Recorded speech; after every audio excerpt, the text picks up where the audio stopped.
पाप मोचनी एकादशी पर एक चीज जरूर खा लें। अचूक महाउपाय, जन्मों के पाप और कष्टों से मिलेगी मुक्ति, अपार पैसे की होगी बारिश।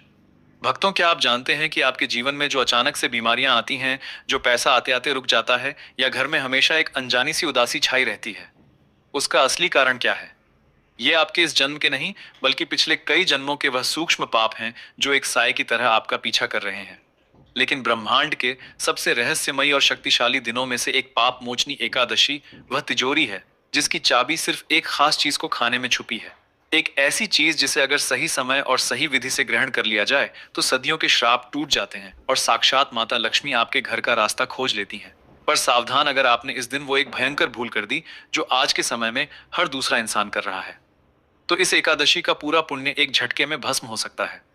वह भूल क्या है और वह रहस्यमयी चीज कौन सी है जो आपको करोड़पति बना सकती है? यह सब इसी सफर में खुलेगा। हर कोई एकादशी का व्रत रखता है, पूजा करता है, पर क्या कभी आपने सोचा है कि लाखों लोगों को इसका पूरा फल क्यों नहीं मिलता? क्यों लोग सालों तक व्रत करने के बाद भी वहीं के वहीं खड़े रहते हैं? इसका उत्तर हमारे प्राचीन ग्रंथ भविष्य पुराण के एक ऐसे पन्ने में दबा है जिसे बहुत कम लोग समझ पाए हैं।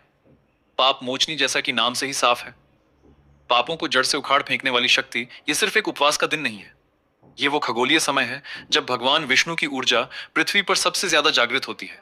मैं आपको वो चमत्कारी चीज खाने का उपाय बताऊंगा जिसने कई लोगों के जीवन में रातों रात चमत्कार किए हैं।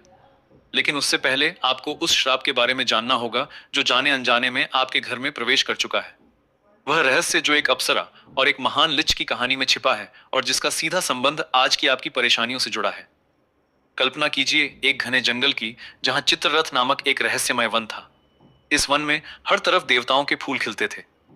वहां मेधावी नाम के एक बहुत ही तेजस्वी मुनि तपस्या कर रहे थे। उनका तेज इतना ज्यादा बड़ा था कि स्वर्ग के राजा इंद्र का सिंहासन भी डोलने लगा था। इंद्र को लगा कि कहीं यह मुनि स्वर्ग पर अधिकार न कर लें। इंद्र ने मुनि की तपस्या भंग करने के लिए मंजू घोषा नाम की एक बेहद खूबसूरत अप्सरा को धरती पर भेजा। मंजू घोषा जब उस वन में पहुंची तो मुनि के तेज के आगे वह कांपने लगी, लेकिन उसने अपनी कलाओं और संगीत का मायाजाल बिछाना शुरू किया। मुनि उस संगीत में ऐसे खोए कि वह अपना तप भूल बैठे और मंजू घोष के साथ कई सालों तक माया के जाल में फंसे रहे। जब सावन के महीने गुजरे और मुनि को अचानक होश आया तो उन्हें एहसास हुआ कि उनके जीवन की सबसे बड़ी पूंजी, उनकी तपस्या, राख हो चुकी है। क्रोध की ज्वाला में जलते हुए मुनि ने मंजू घोषा को एक ऐसा श्राप दिया जिसने उसे एक भयानक पिशाचिनी बना दिया। अब ध्यान से सुनिए, यहीं से वह रहस्य खुलता है जो आपके जीवन की हर बाधा को खत्म कर सकता है। पिशाचिनी बनकर मंजू घसा तड़पने लगी। उसने रोते हुए मुनि के पैर पकड़ लिए और माफी मांगने लगी। मुनि का क्रोध शांत हुआ तो उन्हें भी अपने श्राप पर पछतावा हुआ, क्योंकि क्रोध करना भी तो एक पाप था। मुनि भी अपने ही बुने हुए जाल में फंस चुके थे। तब उनके पिता च्यवन लिच्छी ने उन्हें एक ऐसा मार्ग बताया जो कलयुग में हम सब के लिए एक संजीवनी बूटी है। च्यवन ऋषि ने कहा कि जब चैत्र कृष्ण पक्ष की एकादशी आएगी तो उस दिन किया गया एक विशेष प्रयोग जन्मों के पापों को नष्ट कर देगा। यही वह पाप मोचनी एकादशी थी। इस दिन जब मंजू घोष ने व्रत किया और एक खास ऊर्जा को अपने शरीर में ग्रहण किया तो उसका पिशाच योनि का श्राप टूट गया और वह वापस अपने दिव्य रूप में लौट आई। मुनि के भी सारे पाप धुल गए। अब सवाल यह उठता है कि क्या आज के समय में हम भी किसी श्राप से नहीं घिरे हैं? वह श्राप है गरीबी का, वह श्राप है क्लेश का, वह श्राप है असफलता का। ये सब हमारे ही कर्मों के फल हैं और इन्हें काटने के लिए आपको भी उस दिव्य ऊर्जा को ग्रहण करना ही होगा। लेकिन रुकिए, इससे पहले कि आप वह चमत्कारी वस्तु जानें, आपको उन गलतियों को रोकना होगा जो आपके घर की बरकत को रोक रही हैं। एकादशी के दिन बहुत से लोग घर में साफ सफाई तो करते हैं, लेकिन वो एक ऐसी जगह को भूल जाते हैं जहां से नकारात्मक ऊर्जा सबसे ज्यादा फैलती है, आपके घर का मुख्य द्वार। अगर पाप मोचनी एकादशी की सुबह आपके मुख्य द्वार पर अंधेरा है या वहां गंदगी पड़ी है तो आप चाहे कितने भी उपाय कर ले, भगवान विष्णु और माता लक्ष्मी आपके घर में प्रवेश नहीं करेंगे। दूसरी सबसे बड़ी गलती है इस दिन क्रोध करना या किसी का अपमान करना। जैसे मेधावी ऋषि ने क्रोध में अपना पुण्य नष्ट कर दिया था, वैसे ही एकादशी के दिन अगर आप अपने परिवार में झगड़ा करते हैं तो आपके व्रत का पूरा फल उसी समय नष्ट हो जाता है। इस दिन काले रंग के कपड़े भूलकर भी नहीं पहनने चाहिए। पीला रंग भगवान विष्णु को अत्यंत प्रिय है। आपके कपड़ों से लेकर आपके विचारों तक में एकादशी की पवित्रता झलकनी चाहिए। अब समय आ गया है उस महा उपाय की तरफ बढ़ने का। यह कोई साधारण उपाय नहीं है, यह तांत्रिक और सात्विक प्रयोग है जो सीधे आपके भाग्य के बंद तालों को खोलता है। एकादशी की सुबह जल्दी उठे ब्रह्म मुहूर्त का समय सबसे शक्तिशाली होता है।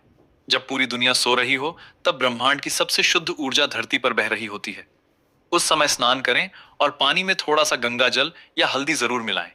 ये आपके शरीर के आभा मंडल को शुद्ध करता है। इसके बाद एक शुद्ध आसन पर बैठे सामने भगवान विष्णु की एक मूर्ति या तस्वीर रखें। एक गाय के घी का दीपक जलाएं। याद रखें, दीपक की लौ में साक्षात अग्निदेव का वास होता है, जो आपकी प्रार्थनाओं को सीधे भगवान तक पहुंचाते हैं। दीपक में एक चुटकी हल्दी डालना ना भूलें। ये हल्दी आपके जीवन में स्वर्ण यानी सोने के रूप में धन को आकर्षित करेगी। अब अपने मन को बिल्कुल शांत करें। जिस पल का आपको इंतजार था, वह रहस्य अब आपके सामने आने वाला है। वह चमत्कारी चीज जो पाप मोचनी एकादशी के दिन आपके शरीर में अमृत का काम करेगी, वह कोई साधारण चीज नहीं है। वह भगवान विष्णु के पसीने से उत्पन्न हुआ एक पवित्र दाना और माता लक्ष्मी का सबसे प्रिय तत्व मैं बात कर रहा हूँ, काले तिल और शुद्ध मिश्री के उस दिव्य मिश्रण की। जी हाँ, काले तिल। शास्त्रों में साफ लिखा है कि पाप मोचनी एकादशी के दिन तिल का प्रयोग पापों को ऐसे जला देता है जैसे आग सूखी लकड़ी को जलाती है। लेकिन इसे खाने का एक बहुत ही विशेष तरीका है। इसे सीधे मुंह में नहीं डालना है। अगर आप इसे गलत तरीके से देने को जान करना था, जो पीसी है, आप लिखा है कि शांति, लेकिन इसे कान के खाएंगे तो इसका कोई भी असर नहीं होगा। इसके पीछे गहरा विज्ञान और अध्यात्म जुड़ा हुआ है, जिसे समझना बहुत जरूरी है। आपको क्या करना है?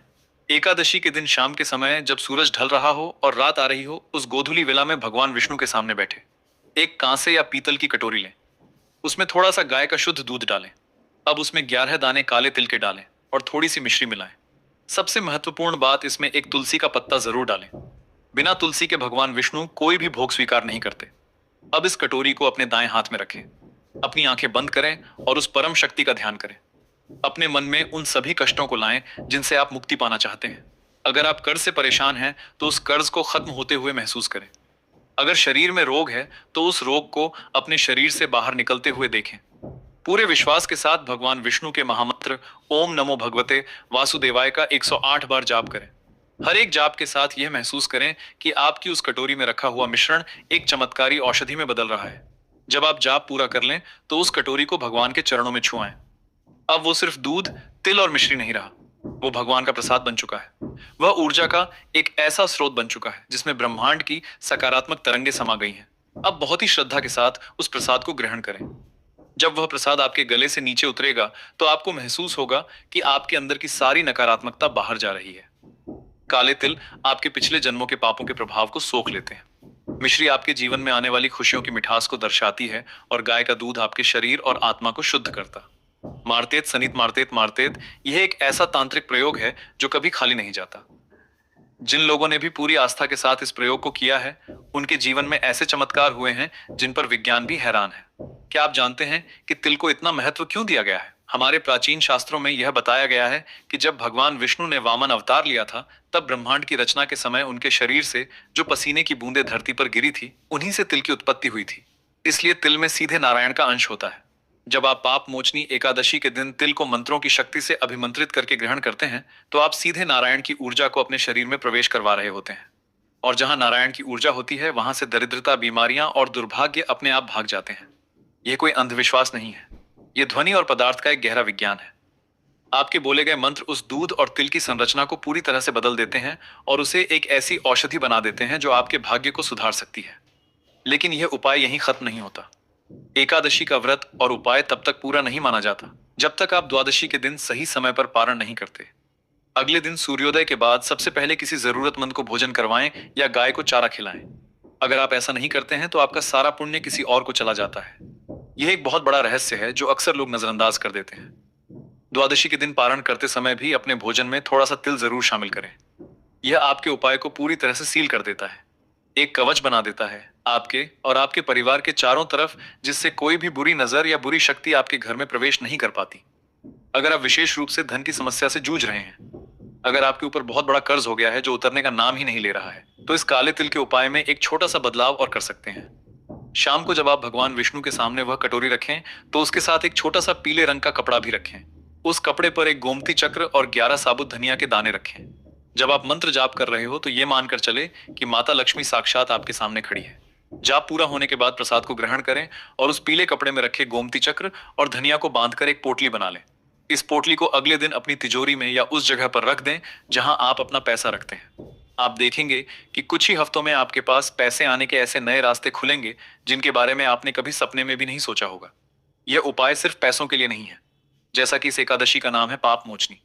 यह आपको मानसिक और शारीरिक दोनों तरह के कष्टों से उभारती है। आज के समय में तनाव और चिंता घर घर की कहानी बन गए हैं। ये सब क्या है? ये सब हमारे दिमाग में जमा हो रहे वह नकारात्मक विचार हैं जो हमारे ही गलत कर्मों का परिणाम है। जब आप एकादशी के दिन उपवास रखते हैं तो आपका शरीर खुद को अंदर से साफ करता है, आपका शरीर आराम करता है और आपकी प्राण ऊर्जा आपकी बीमारियों को ठीक करने में लग जाती है। और जब इस शुद्ध शरीर में आप भगवान के नाम से अभिमंत्रित वह काले तिल का प्रसाद डालते हैं तो ये सीधे आपके दिमाग पर असर करता है। आपके मन को एक अजीब सी शांति मिलती है। आपको ऐसा महसूस होगा जैसे आपके कंधों से बहुत बड़ा बोझ उतर गया हो। लेकिन एक बात हमेशा याद रखना, दुनिया का कोई भी उपाय, कोई भी मंत्र तब तक काम नहीं करता जब तक आपके अंदर अटूट विश्वास ना हो। आपको शंका नहीं करनी है। जब आप वो प्रसाद खा रहे हो तो आपके मन में यह विचार नहीं आना चाहिए कि पता नहीं यह काम करेगा या नहीं। आपका मन पूरी तरह से भगवान के चरणों में समर्पित होना चाहिए। यह ब्रह्मांड एक दर्पण की तरह है। आप इसे जो देंगे वही यह आपको वापस करेगा। अगर आप इसे विश्वास देंगे तो यह आपको चमत्कार देगा। अगर आप शंका देंगे तो यह आपको निराशा देगा। भगवान विष्णु बहुत ही दयालु हैं। वह केवल हमारे भाव के भूखे हैं। वह ये नहीं देखते कि आपने कितना सोना चढ़ाया या कितना दान किया। वह सिर्फ यह देखते हैं कि आपने जिस तिल के दाने को चढ़ाया है उसके पीछे आपका भाव कितना सच्चा है। आजकल इंटरनेट पर आपको हजारों उपाय मिल जाएंगे। लोग आपको महंगे महंगे रत्न पहनने को कहेंगे, हजारों रुपयों की पूजा करवाने को कहेंगे, लेकिन असली रहस्य हमेशा बहुत ही सरल और सहज होता है। हमारे ऋषि मुनियों ने कभी भी भगवान को पाने के लिए पैसे खर्च करने को नहीं कहा। उन्होंने हमें वह ज्ञान दिया जो प्रकृति से जुड़ा है। काले तिल, दूध, तुलसी, मिश्री, ये सब हमारे घर में आसानी से मिल जाने वाली चीजें हैं, लेकिन इनकी ताकत किसी भी महंगे रत्न से करोड़ों गुना ज्यादा है। आपको बस सही विधि और सही समय का ज्ञान होना चाहिए, और यही ज्ञान मैंने आज आपके सामने रखा है। इस ज्ञान को सिर्फ अपने तक सीमित मत रखना। इसे अपने परिवार के साथ, अपने चाहने वालों के साथ जरूर साझा करना, क्योंकि जब आप किसी दूसरे की भलाई करते हैं तो भगवान आपकी भलाई का रास्ता खुद खोल देते हैं। एक और बहुत गहरा रहस्य मैं आपको बताना चाहता हूं जो पाप मोचनी एकादशी से जुड़ा है। रात के समय जब आप सो रहे होते हैं तो आपकी आत्मा कई सूक्ष्म लोकों की यात्रा करती है। इस एकादशी की रात को सोना नहीं चाहिए। इसे जागरण की रात कहा जाता है। अगर आप पूरी रात नहीं जग सकते तो कम से कम रात के 12 बजे तक जरूर जागे और भगवान के भजन या कीर्तन सुने। रात के समय ब्रह्मांड की ऊर्जा का बहाव बिल्कुल अलग होता है। दिन के शोर शराबे के बाद जब रात का सन्नाटा छाता है तो आप अपने अंदर की आवाज को ज्यादा साफ सुन पाते हैं। उस रात जब आप ध्यान में बैठेंगे तो आपको महसूस होगा कि आपके आसपास कोई दिव्य शक्ति मौजूद है। आपको अचानक से अपने सवालों के जवाब मिलने लगेंगे। आपके अंदर से एक ऐसा मार्गदर्शन निकलेगा जो आपको आपके जीवन के सही रास्ते पर ले जाएगा, और हर बड़ी से बड़ी मुश्किल का हल आपको खुद ब खुद दिखाई देने लगेगा। तो याद रखिए, चैत्र महीने के कृष्ण पक्ष की यह पाप मोचनी एकादशी कोई साधारण दिन नहीं है। ये आपके जीवन का वो मोड़ हो सकता है जिसका आप सालों से इंतजार कर रहे थे। सुबह जल्दी उठना, क्रोध न करना, घर को साफ रखना और शाम के समय गोधूली वेला में वह चमत्कारी काले तिल, दूध, मिश्री और तुलसी का प्रसाद पूरे विश्वास के साथ ग्रहण करना। ये छोटे छोटे कदम आपको उस दलदल से बाहर निकाल सकते हैं जिसमें आप फंसे हुए हैं। मेधावी ऋषि और मंजू घोष की कहानी हमें यही सिखाती है कि चाहे हमने अतीत में कितनी भी बड़ी गलतियां क्यों ना की हो, चाहे हम कितने भी गहरे श्राप में क्यों ना फंसे हो, भगवान विष्णु की शरण में जाने से हर पाप धुल सकता है। बस जरूरत है तो एक सच्चे दिल से मांगी गई माफी और सही उपाय की। जब आप इस प्रयोग को करेंगे तो अगले ही दिन से आपको अपने आसपास की ऊर्जा में बदलाव महसूस होने लगेगा। आपके रुके हुए काम अचानक से बनने लगेंगे। जो लोग आपसे मुंह फेर चुके थे वो खुद आपके पास आने लगेंगे। आपकी तिजोरी जो हमेशा खाली रहती थी वो पैसों से भरने लगेगी। ये नारायण की शक्ति का साक्षात प्रमाण है। तो प्रिय भक्तों, आपको यह पावन वीडियो कैसा लगा हमें कमेंट में जरूर बताएं। अगर आप महादेव के सच्चे भक्त हैं, अगर आपके हृदय में भोलेनाथ के प्रति अटूट श्रद्धा और प्रेम है, अगर आप चाहते हैं कि महादेव की कृपा आपके जीवन में सदा बनी रहे, आपके घर में सुख, शांति और समृद्धि का वास हो, और आप सच्चे मन से महादेव को प्रसन्न करना चाहते हैं, तो अभी इसी क्षण वीडियो को लाइक करें, हमारे YouTube चैनल को सब्सक्राइब करें और कमेंट बॉक्स में पूरे विश्वास और भक्ति के साथ लिखें, हर हर महादेव। धन्यवाद।